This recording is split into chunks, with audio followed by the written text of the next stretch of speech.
Hey, I'm Arnie Niekamp from the fully improvised comedy podcast Hello from the Magic Tavern.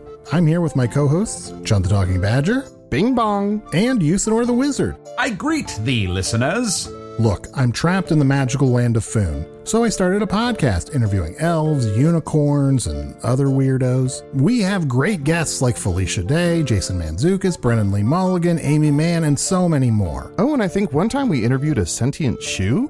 I hope it was sentient. Not to mention the evil people we've had to interview. How I hate evil. Join us as we bar crawl across the magical land of Foon. Looking for adventure. Getting caught up in escapades. Hello from the Magic Tavern is available right now on your favorite podcast app and ad-free and with lots of bonus content on Patreon. Subscribe to Hello from the Magic Tavern today.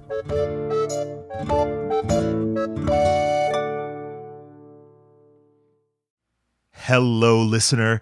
This is producer Jeffrey. Step into my time machine. Long ago, beginning in the ancient past of 2009, we made a show called Our Fair City. Now, Our Fair City is a sprawling, epic story set in the dystopian future of Hartford, Connecticut. A climate disaster made the world outside a frozen wasteland. What remains of humanity lives inside in a largely subterranean city governed by the remains of an insurance company. Now, Our Fair City is darkly funny. You'll meet mad scientists, lightning riggers, the woken dead, giant ants, time travelers, and mole people.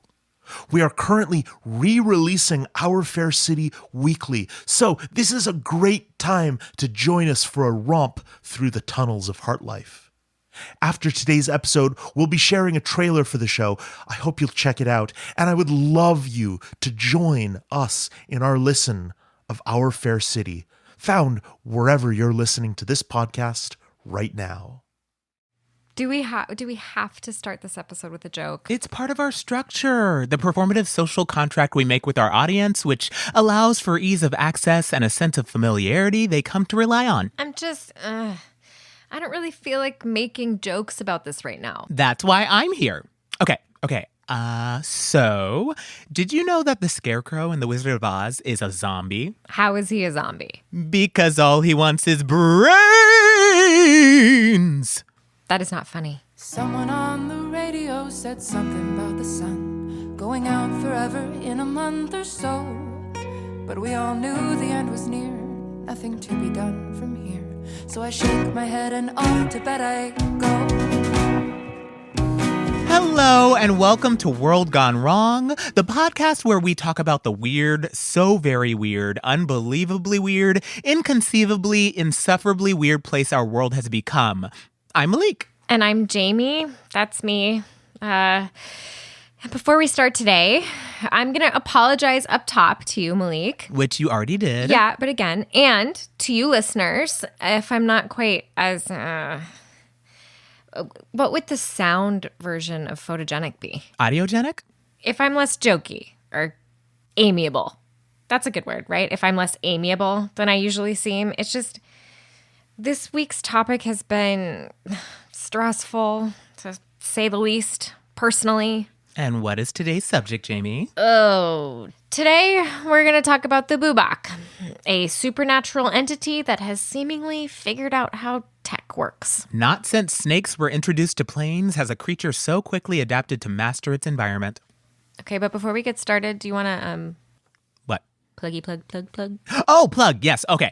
Yes. The Unapocalypse Cabaret. If you're listening to this, it is on Thursday this week. Full moon was last week, so everyone can attend. It's at Yakimo's here in Chicago. Starts at 7, goes until ? Like all good events should.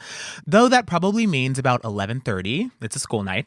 Come and participate. Come and spectate. Come and try a spaghetti circle. Leave the apocalypse at the door and luxuriate in the comfort that is the everyday bullshit drama you worried about before all this. And how's it going with the, you know what? Writer's block?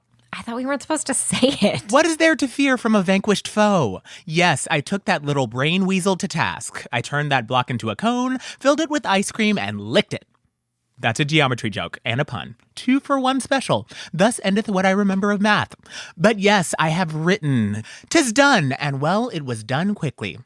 Well, as done as it can be without audience feedback. But if the listeners are very good and eat all their audio vegetables, maybe I'll share a little of it at the end of this episode. Ooh, did you hear that, listener? You better eat this podcast. Broccoli, I guess. Or feed it to the dog. And our podcast broccoli today is the bubak, which probably no one has heard of before. I know I hadn't. Nor I. So, how did I find it? Oh, again, I am sorry if this is coming off as presentational. It's just... Take your time. No one's judging. Pretend there's no audience. You're just talking to me. Tell me what's up. Well, okay. Let's start with me. How do I know about this? Picture this. The home. Oh, oops. Can you cut that out? Not a problem. So the Jamie and Jamie's dad home, where our heroine Jamie, minding her own business and watching videos of red, hot metal objects being placed in various liquids, is suddenly showered with paper printouts, courtesy of her dad. The first of which was a warning forwarded from one of his cousins. Bit of a backstory. I, like many, am a bit of a mutt. I'm not Irish or German or Russian. I'm all of those things and more. And one of those mores is Czech on my dad's side. His grandma was a Czech immigrant, and so he has cousins in Texas who are plugged into the wider Czech community. Like, they host festivals and heritage events and do folk dances, like that sort of thing. Okay, so something I need confirmation on before we get all scary. Did young Jamie folk dance? I can neither confirm nor deny the existence of a video of an 8-year-old twirling in a red frilly folk dress. Oh my God. Jamie's dad, call me when you hear this. I need those videos. Anyway, there is a Czech community newsletter, and one of Dad's cousins got it and started forwarding it to everyone in the family because of an article warning about, dun dun dun, the bubak. And what is the bubak, says Malik and all the listeners at home? The bubak, well, according to my dad, it's basically like the Czech boogeyman, or one of them. It's this scarecrow made of bones. Ugh, already hate it. Mm-hmm. Go on. It lures people away, and, well, it's not really clear what he does. Whether he drowns them in a river, or he kills them and adds their bones to his, or they just go missing. But he lures them away and ... And he does this luring either through imitating a baby's cries, which we as humans are evolutionarily designed to respond to. Which anyone who has ever been in a confined space with a screaming child can attest. Or sometimes by imitating the voice of someone they know.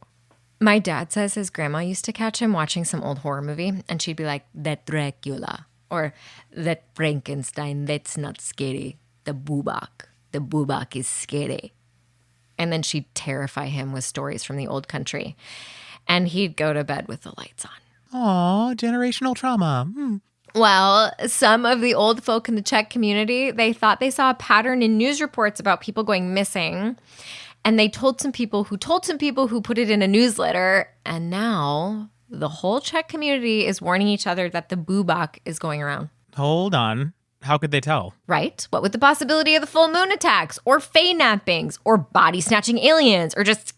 I went down a really depressing rabbit hole involving people going missing and all the statistics. And I mean, even before the apocalypse, over 2,000 people a day.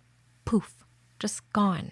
I believe that is worthy of a fuck. Yeah. But even with all that, the thing is, I don't think they're wrong. And not just because, spoiler alert, I've gotten some really weird phone calls recently. Because also, spoiler alert, this bubak, or whatever it might be, it knows how to use a cell phone. Do you need a minute? No, let's please just keep going. Because I can vamp. I'm a vamp master, currently working on my vamp doctorate. I just need to finish my vamp dissertation. Vamp, the art of the entertaining stall. You should also focus on angry vamping. Angry vamping? Yeah, it can be useful to raise the vamp's ire. And she's back. Okay, where was I? Spoiler alert, bubaks have cell phones now? Right. So some of this comes from the newsletter and some of the stories they found, and some of this was my dad and some of this was me when I went looking. But in all the other noise of capital things happening, there are particular cases. I don't really want to say any names because, I mean, this is not a true crime podcast. Nope. And I have not done that research, so I'm not going to even go there. And we know I have not done any research because I have better things to do. So, okay, back to the matter at hand. And that's my friend. Ugh, okay, I'm sorry. Ugh. In these reports, people from all walks of life, different ages, different backgrounds, different economic circumstances. Which is to say, not just poor people. Basically, yeah. Which sadly is probably why we heard about it in the first place. But these people just disappear. Not on the full moon, not replaced, gone.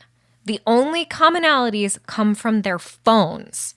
Each phone was traced to remote locations they had no business being in, and some of the reports show they received a call from someone they knew. The lesson being, don't answer phone calls. I say calls. Some of them were text messages. Okay, we're all dead. What about the people who supposedly made the calls? They claim not to know anything, and there's no evidence they actually made the supposed calls or texts. So this thing has found its way around caller ID? Apparently, and it can clearly convince the person they are the person it's imitating, which leads back to the story of the Boobach. But it has to be more than that, right? We all know people are being swapped out. It's a whole thing. We don't always know who, and there's a kind of iffy question about what to do about it, but we know this is happening. But the Boobach, it still makes people, hey, I'm really your sister. Yeah, it's a big warehouse or whatever. Oh, hey, Malik, you're cutting out. Oh, how about Now you're frozen. let me try restart. Why don't we take a break? Yeah. Future Malik, I guess, put an edit wherever you want to here, and this will just be the ad break. Hey, listeners, Malik started having some technical difficulties, and so while he figures out how computers work, have some ads.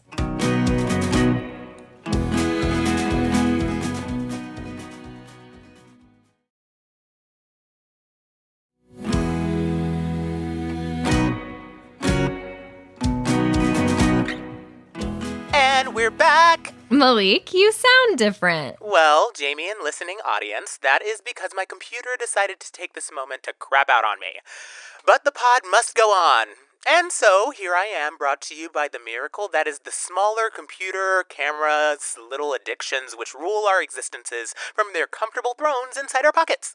I even plugged it in because I was on 10% battery life, so I currently have a 10-inch range of motion from here to here. The listeners appreciate your dedication to the craft. It's for you, listeners. It's all for you. Anyway, where were we? I think I was saying how weird it was that the Boobach can trick people who are already on their guard.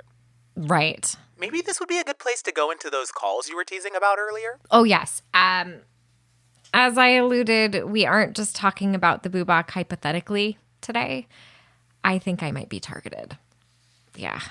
That seems a little too convenient to be a coincidence, right? Oh, I have no illusion that this is a coincidence. Somehow it knew or knows I'm looking into it. Maybe it's one of those Fae rule things where knowing or saying the name draws its attention. A lot of things do seem to play by Fae rules. So by doing all this research, it noticed me and now I'm a target, or maybe it wants to stop me from warning other people about it. Or maybe it's just like, this'll be fun.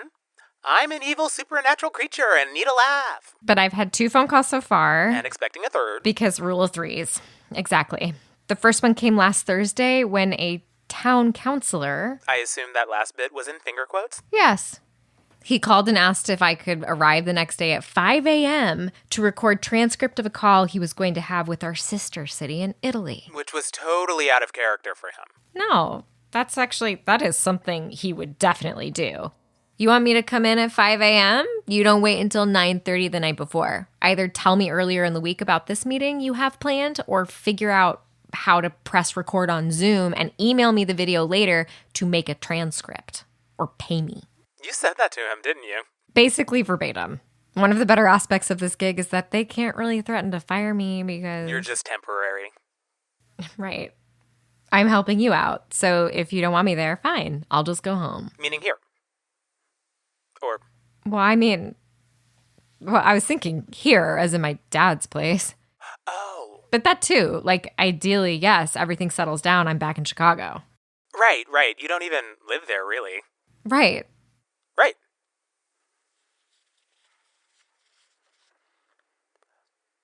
When did you find out it wasn't the town councilor? The next morning, I emailed him about sending me the recording of the meeting, and he replied that there was no meeting and had no idea what I was talking about, but that it was a great idea to reach out to our sister city and that we should arrange for something at 5 a.m. on Monday. So it all worked out. Yay. But that sent your spidey sense tingling. Eventually. I went through some stages of grief first, mostly regarding my future mourning, but yeah. After an hour or two, I was definitely sus, as the kids say. Oh, wait. Do the kids still say sus? I don't think so. Well, I was definitely suspicious. And then there were these texts from my dad that woke me up at 3:30 at night saying he'd gone for a drive, that the car broke down, and could I come get him? Does your dad do that? Just go for drives? Sometimes. He did it a lot more after my mom died. But also, gas was much cheaper back then, and sleep trouble is like genetic in my family. So it's not unheard of for him to get up and decide to use the time to do some late night gardening or return the library books or something. So anyway, I was like fully dressed, or pajamas and shoes dressed, keys in hand, turning the doorknob when I heard my dad snoring in the living room. He'd fallen asleep watching Turner Classic Movies. That was close. Too close. I haven't really been answering my phone since. Understandable. And incredibly inconvenient. Oh, wow. What? I just thought, what if you're an Uber driver? Or deliver takeout? Yeah, that's... If it wants you, you're basically dead. Here's to hoping it thinks that's too easy, I guess. Yeah. So do we have any advice for listeners for how to protect themselves? Not really.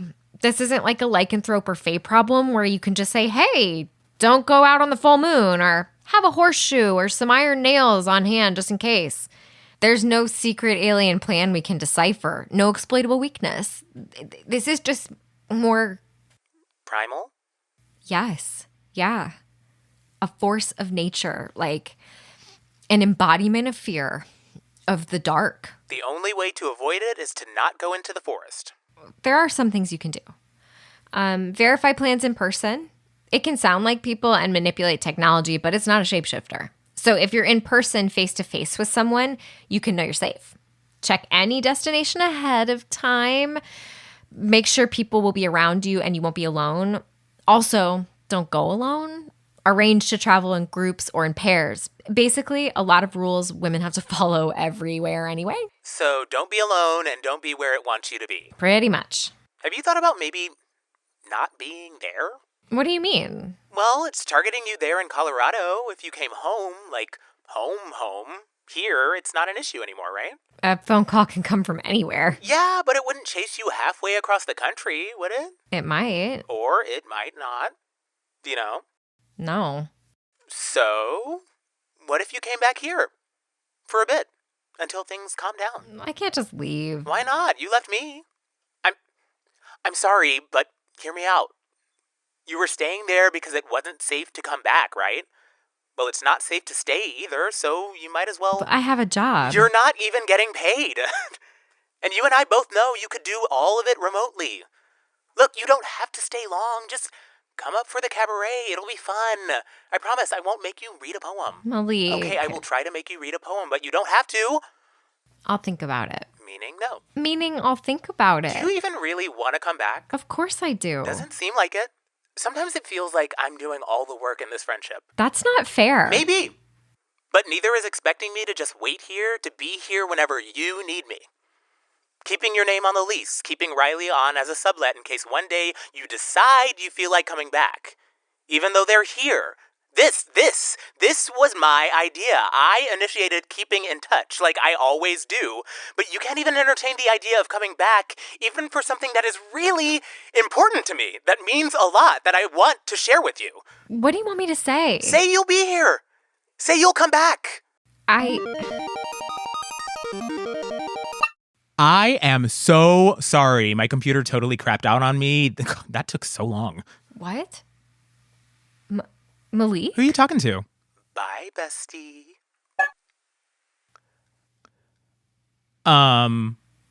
Who was that?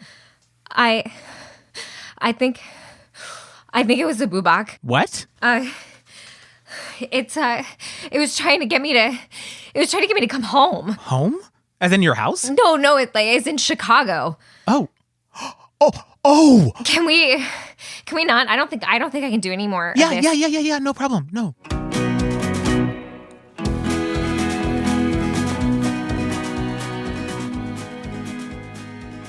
Hey, listeners, this is Malik and Jamie from the future. Ooh. The future of what you just heard, not the future from when you're listening. Or the future where our robot overlords rule over us with literal iron fists. The point is, I've listened to the audio of what happened when my computer crashed, in quotes, and I wanted to talk about it a little. I told you it's fine. It's not fine. And the more you say it's fine only reinforces how fine it isn't. I hope you don't think our friendship is contingent on physical proximity. Though we wouldn't be friends if it weren't for physical proximity. But now that we are, that's no longer a prerequisite. Look, I would love for you to be here.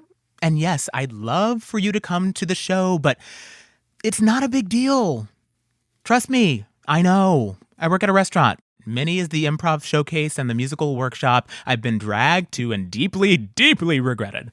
I know, but some of what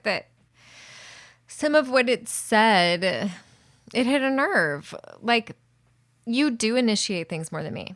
And you have been supportive of me, and I worry I haven't pulled my weight, I guess. Except that you have. If you say so. I do. Say so. Look at me saying so.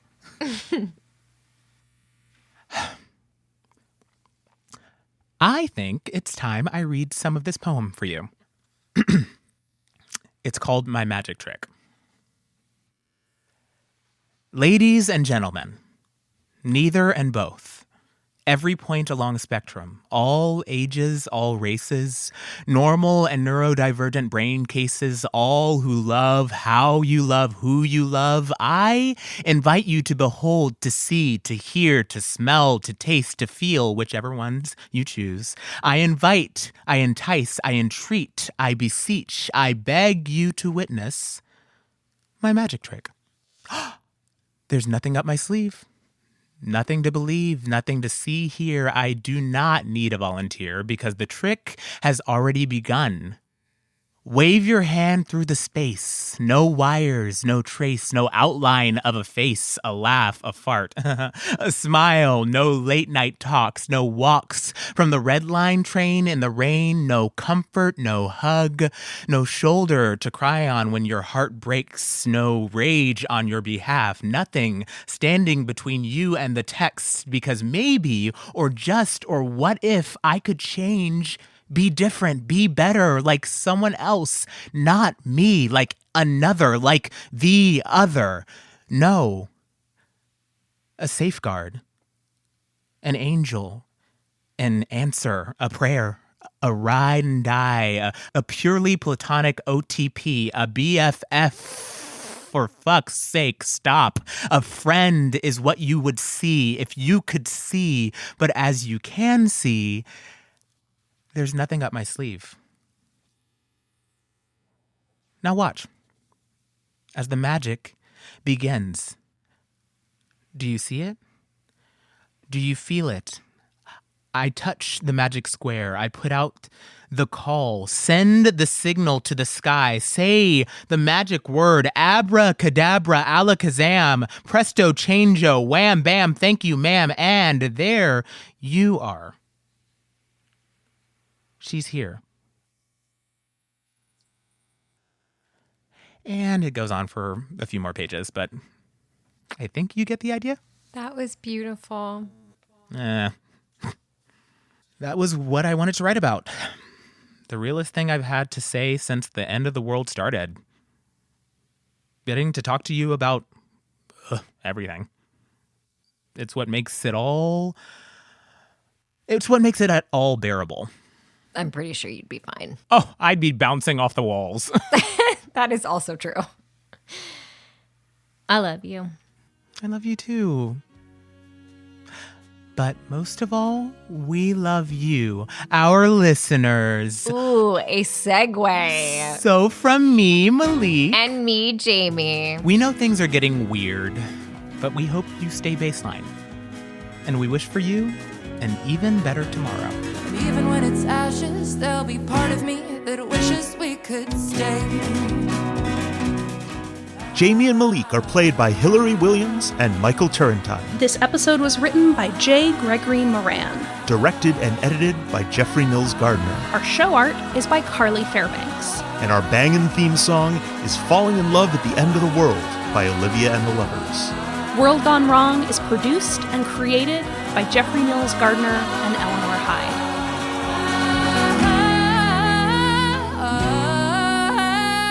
This is a production of Audacious Machine Creative.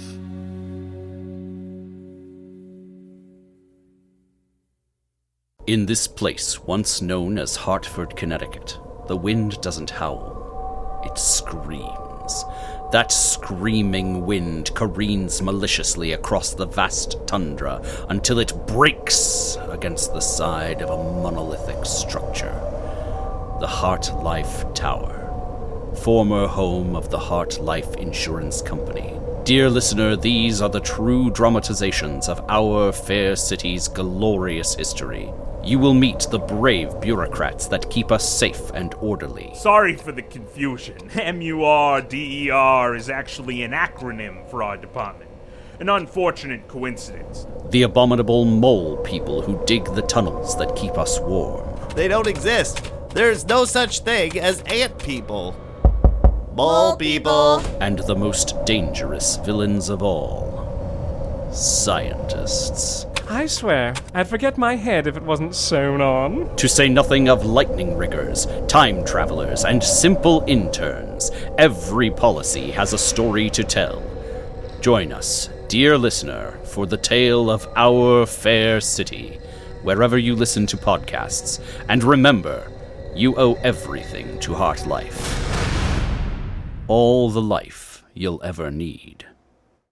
Hello, Eleanor here, and I am here to talk about the wonderful new fiction podcast, 2000 and Late. 2000 and Late is a new fiction podcast from the creator of The Bright Sessions. It is a dark comedy that grapples with the havoc of our current moment and tries to find the hope inside of it. The show follows Harper, a 36-year-old nihilist whose life is upended when she's possessed by a demon hell-bent on bringing about the apocalypse. But Harper doesn't want to end the world, and the demon gives her more power than she's ever had in a very long time. So, yeah. I'm loving this show. It's sharp and funny, and it's a cathartic release from the anger and impotence I often feel about the dumpster fire of a world we are all living in these days. It's unapologetically angry, surprisingly tender, and deeply entertaining.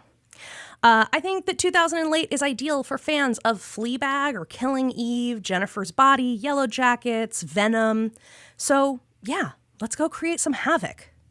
Oh, and also, Jeffrey worked on this. Jeffrey is the sound designer, and that's also really cool. So please go check out 2000 and Late wherever you listen to podcasts.